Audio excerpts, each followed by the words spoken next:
Beleza, então hoje a ideia é falarmos sobre o MSK. O MSK, para quem não conhece, é o Kafka da Amazon como serverless, como um serviço que ela disponibiliza para a gente poder usar. A ideia é que eles tomem conta da infraestrutura, do sistema operacional, a instalação, a versão, mas nós temos que tomar conta de outra parte também do Kafka, tá? Então é muito importante, eu vou deixar alguns detalhes aqui de operacional. Digamos que é uma bola dividida aí, você não está 100% amparado pelo time da Amazon. Há algumas coisas que é de sua responsabilidade e outras coisas que é de responsabilidade deles. Então não é totalmente autocontrolado ali pelo time deles. Vamos ao que interessa. Vamos mostrar e explicar um pouco, a gente vai avançando sobre o MSK dentro da Amazon, como que funciona e algumas dicas do operacional ali de configurações daquilo que eu já trabalhei por um tempo, tenho trabalhado com MSK também, algumas experiências que eu tive aqui, acho que é importante eu trazer e mostrar. Beleza, então na AWS, lá dentro, você tem dois tipos de MSK que você pode escolher. Você pode usar o MSK comum e o serverless. Então, por default, o MSK ele vai criptografar as informações entre brokers, tá? Mas não significa que seus dados estão criptografados, né? Então você precisa entender que a comunicação entre eles ali é criptografada, mas o trânsito entre eles ali, né? Entre eles não está criptografado, apenas a conversa. Então, são coisas diferentes. Você pode usar, por exemplo, algumas questões, volume read bytes em volume write bytes, para verificar e tirar. Isso é muito importante, as métricas, para saber o seu average da storage throughput do cluster. Porque, como você sabe, se você não sabe, então você fica sabendo agora, a Amazon tem vários escalões ali de tipos de brokers, instâncias, para você entender um pouco como o cloud da Amazon funciona. Você precisa entender que eles têm versões de máquinas, instance type, tipos de máquinas, e nesses tipos de máquinas você tem os seus limites. Né? Então, se você quiser usar um throughput maior, você precisa, às vezes, aumentar a sua instância e que se precisar de CPU, memória, etc. Então é importante você estar monitorando isso. Isso é um ponto chave ali muito importante. Claro que eles vão recomendar você usar criptografia na autenticação, autorização com o Kafka, MSK, eu vou explicar um pouco isso, mas isso também vai aumentar o uso de consumo de CPU e talvez e também memória. Então, você tem que estar preparado que se você for migrar do seu ambiente local para o MSK e for querer começar a utilizar a autorização, autenticação, a criptografia ali dentro do Kafka do MSK, pode esperar aí dobrar praticamente o uso de CPU que você está usando atualmente, dependendo do número de consumidores e produtores que você tem nesse cara, tá? Então, o MSK basicamente, vamos lá, o serverless, ele não está disponível em todas as regiões, você tem olhando isso e ele tem uma cota. Eu trouxe aqui a cota, tá? Eu só trouxe. A gente pode abrir os links aqui, ó. São os links de cotas. Então você tem basicamente aquilo lá, aquela tabelinha que eu deixei aqui. Então, quando você usa o serverless, qual é a grande diferença dele? Tem as suas cotas aqui, mas ele pode fazer auto-scale para você. Ele tem umas features a mais que ele fica mais autônomo. Mas isso não significa que você não tem que olhar, por exemplo, o balanceamento das partições, ver como as partições estão. É sua responsabilidade saber o número de partições que você tem que criar, mas é importante você saber que existe um limite aqui. Tem até a opção aqui, ó, serverless. É um tipo de cluster que se você não sabe como vai crescer, e você precisa às vezes crescer, fazer um auto-scale, automaticamente provisionar mais recursos, talvez o serverless é uma interessante opção para você. Dependendo como você vai utilizar e o propósito que você quer usar o MSK, talvez o serverless ele é compatível para a sua realidade. Não é o meu caso de uso, eu não uso ele hoje, porque a gente não precisa disso, ele é até um pouco mais caro, se não estiver enganado. Pode ser interessante para você aumentar throughput, CPU, escalar, fazer o autoscale, você pode criar algumas configurações ali para ele fazer o autoscale para você. A outra versão mais tradicional aqui do MSK, vamos dar o zoom aqui nela, então a gente tem essa comparação, né? Tem a Max Retention Duration 24 horas, o throughput é de 200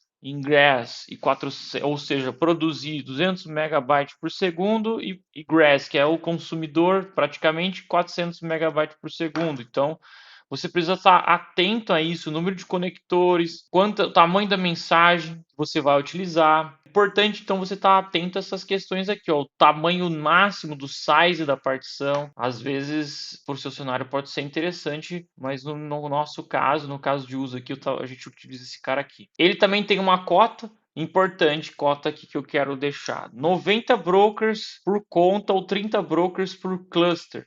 Você tem um máximo só de 16 teras, né, por broker node. Então você não consegue aumentar mais do que isso. Aí, se você precisa usar mais do que isso, ou melhor, se você vai ter um cluster onde as mensagens serão duráveis, você precisa manter por mais tempo, aí é recomendado você utilizar o Tiered Storage. No MSK é um dos caras que já tem já um tempo disponível.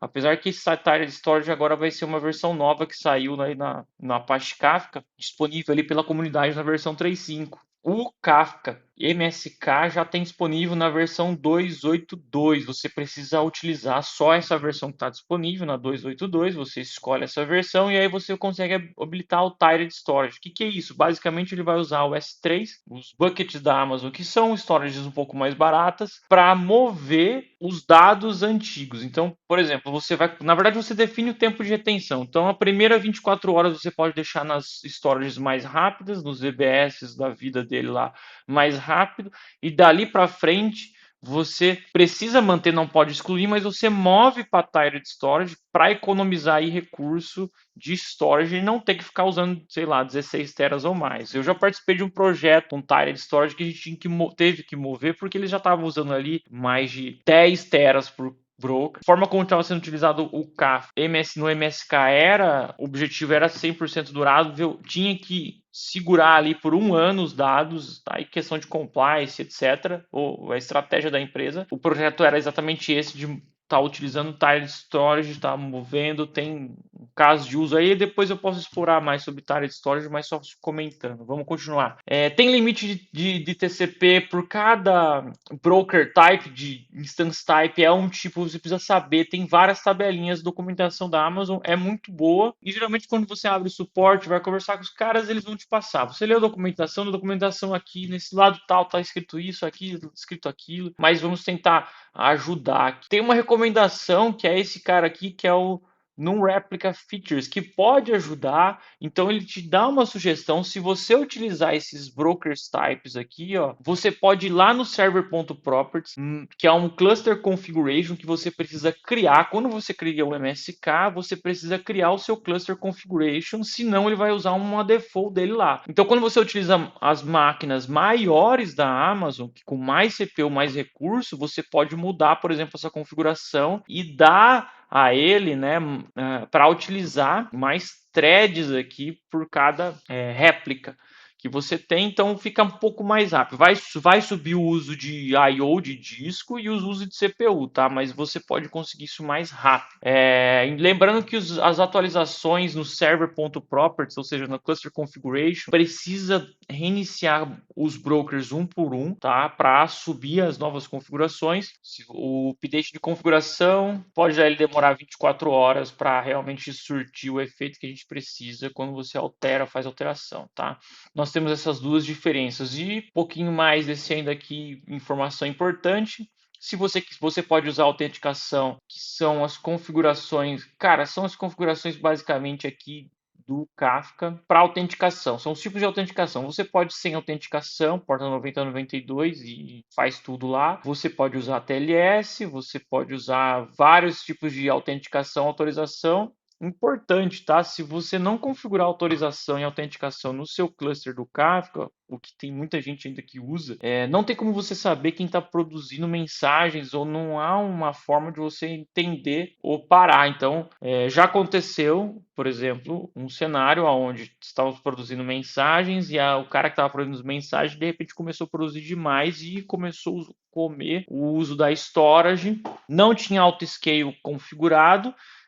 E aí, para você aumentar a storage nesse caso, os discos ali do CAF, ia levar um tempinho, estava aumentando os discos muito rápido. Nesse cenário, talvez você poderia, se tivesse cota, autenticação, autorização, vai lá, bloqueia esse produtor, manda ele parar de produzir naquele tópico, pelo Kafka mesmo, para a gente conseguir dar conta ali de aumentar a storage. Ah, mas eu tenho acesso lá na interface da Amazon, da AWS, né? E consigo aumentar, é bem rápido. Realmente, mas nesse caso, nesse ambiente, tinha que fazer por pipeline, aí tinha que fazer a validação da pipeline, rodar, fazer o build, merge, a pessoa tinha que aprovar e tudo aquilo, ambiente produtivo, a coisa acontecendo.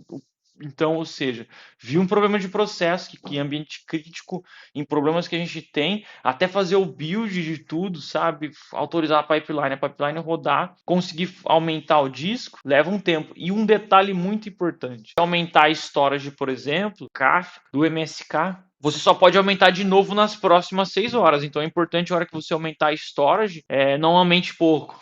Se você aumentar pouco, você só vai poder aumentar de novo dali 6 horas. Tem que ficar esperando das 6 horas para aumentar. E não há o que fazer, tá?